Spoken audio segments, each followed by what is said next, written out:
गणेश चतुर्थीला काही दिवसच शिल्लक राहिलेले आहेत.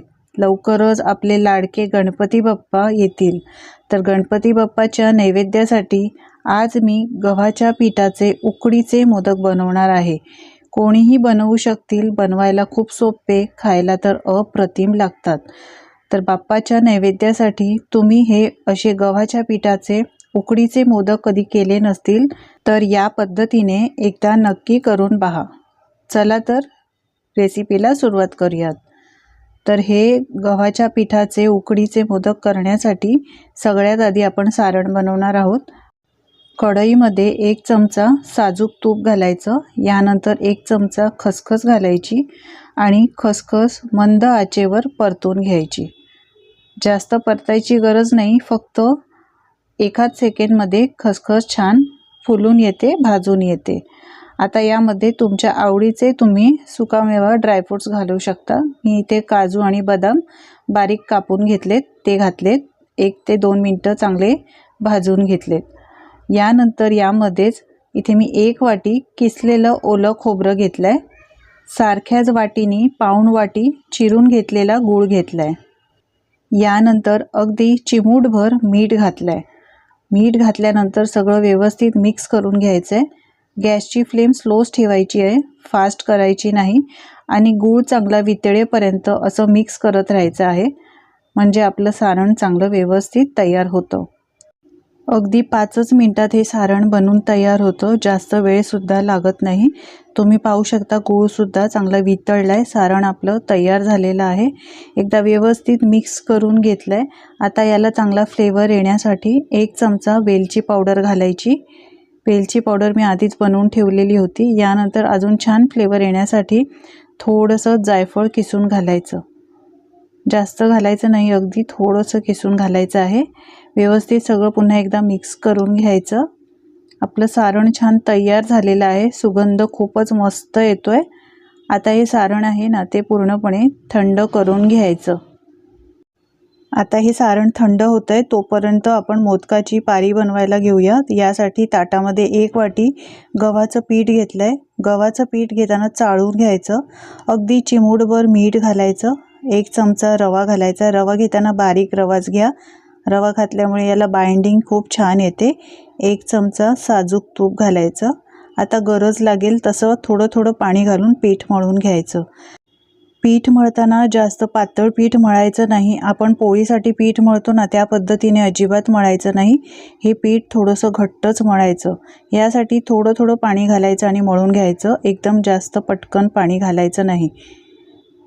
पीठ जर नरम मळलं तर पारी बनवताना त्याची पारी व्यवस्थित बनत नाही आणि याला कळ्यासुद्धा व्यवस्थित येत नाहीत. यासाठीच पीठ मळताना थोडंसं घट्टच पीठ मळून घ्यायचं. तर हे पहा, मी पीठ चांगलं व्यवस्थित मळून घेतलं आहे. तुम्ही पाहू शकता, जास्त नरम नाही किंवा जास्त घट्ट नाही, अशा पद्धतीचं आपल्याला हे पीठ हवं आहे. आता हे झाकून 10 ते 15 मिनटं असंच ठेवायचं आहे, कारण आपण यामध्ये रवा घातलेला आहे आणि रवा घातल्यामुळे थोडासा फुलण्यासाठी वेळ लागतो. तर 15 मिनटं हे पीठ मी असंच ठेवलं होतं. तुम्ही पाहू शकता छान असं सेट झालं आहे. आता थोडंसं हाताला तूप लावून परत एकदा पीठ चांगलं मळून घ्यायचं. तर पीठ मी व्यवस्थित हे बघा परत एकदा तूप लावून मळून घेतलं आहे. छान सेट झालं आहे. आता याचे गोळे करून घेऊया. तर एकाच सारख्याच आकाराचे याचे जेवढे होतील तेवढे गोळे बनवून घ्यायचे. एकत्र असे गोळे बनवून ठेवले म्हणजे पटकन आपल्याला मोदक बनवता येतात. मंडळी, जर तुम्हाला माझी रेसिपी आवडत असेल तर प्लीज एक लाईक करायला अजिबात विसरू नका. आणि तुम्ही कोणत्या देशातून, कोणत्या शहरातून, कोणत्या गावातून माझा हा रेसिपी व्हिडिओ पाहताय हे सुद्धा कमेंट करून सांगायला विसरू नका, म्हणजे मी तुमचे आभार मानू शकेन. तर सगळे गोळे हे बघा मी बनवून घेतलेत. आता मोदक करायला घेऊया. तर याचा एक एक गोळा घ्यायचा आहे. थोडासा हलकासा असा पोलपाटावर हातानेच मळून घ्यायचा, म्हणजे हाताने रोल करून घ्यायचा. 2 प्रकार मी मोदकाचे तुम्हाला इथे दाखवणार आहे. आपण जशी पुरी लाटतो ना त्या पद्धतीनेच लाटून घ्यायचं, पण जास्त पातळ करायची नाही, थोडीशी जाडच ठेवायची. यानंतर अशा पद्धतीने 2 बोटाच्या मध्ये असं आणि अंगठ्याने चिमटी देत अशा पद्धतीने याला कळ्या पाडून घ्यायच्या. मंडळी, खूप सोपी पद्धत आहे. पटकन अगदी हे मोदक बनवून तयार होतात.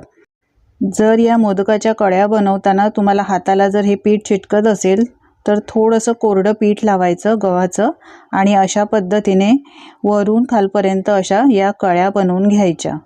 हे बघा, याची मस्त एक वाटी तयार झालेली आहे की नाही, सोपी पद्धत। आता यामध्ये सारण भरायला घेऊया। तर सारण बघा मी एक वेगळ्या भांड्यात काढून घेतलंय।